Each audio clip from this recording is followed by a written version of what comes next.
Samrat জিন্দাবাদ জিন্দাবাদ জিন্দাবাদ Samrat জিন্দাবাদ জিন্দাবাদ জিন্দাবাদ বিষয় হলো আজকে দীর্ঘদিন ধরে আমাদের তিপ্রাসা ছাত্রছাত্রীদের স্কলারশিপ পাচ্ছে না।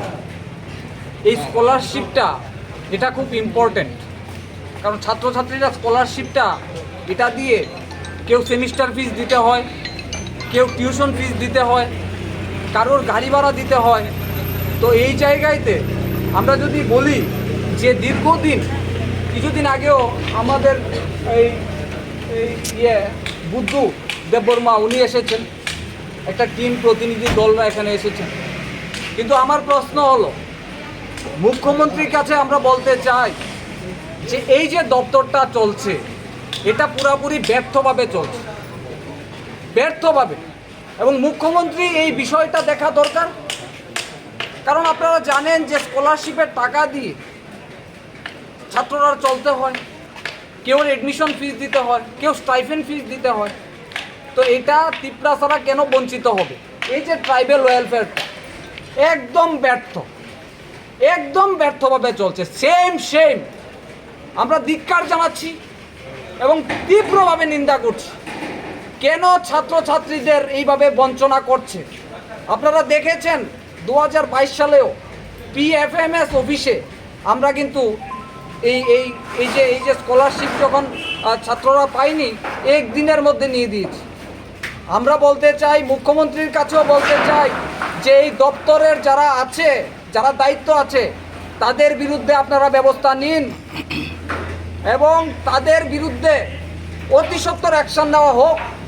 কারণ ওরা তো প্রত্যেক মাসে মাইন হলেই বেতনটা ঢুকে যাবে।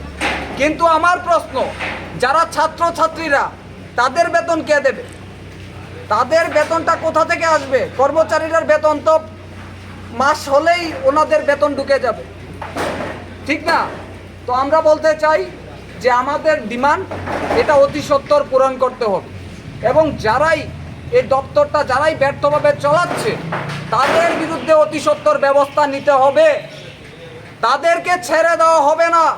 একটা ব্যর্থভাবে এই দপ্তরটা চলছে, কেনই বা ব্যর্থভাবে চলবে এটার জবাব চাই। ছাত্র সমাজরা, তিপ্রাসারা সেটার জবাব চাইছে, তার জন্য এসেছি এখানে। আমাদের এখানে ঘেরাও চলবে। স্কলারশিপ যতক্ষণ পর্যন্ত আমরা আমাদের স্যাংশন লেটার না দেবে ততক্ষণ পর্যন্ত আমরা এখানে আছি, ঠিক না?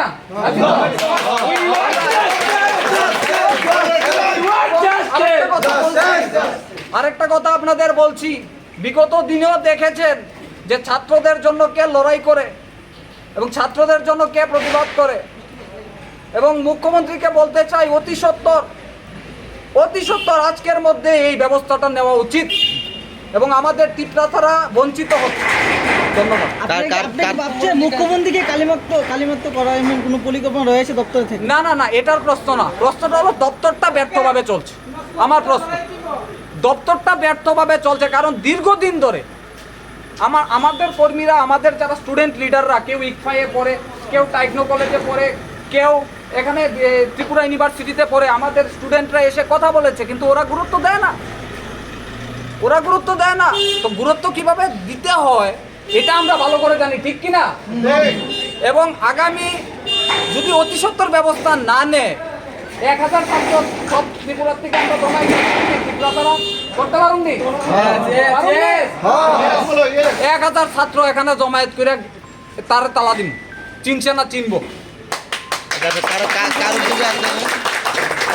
কার উদ্যোগে আজকে আপনাদের এই ঘেরাও? আমরা সবাই, আমরা স্টুডেন্টরা এসেছি। এটা আবার দপ্তর কি সম্রাটরা এসেছে, এটাই তো এনাফ, ঠিক না? কোন সংগঠন বা কিছু না, আমরা তো সম্রাটরা এসেছি, বাস এটাই।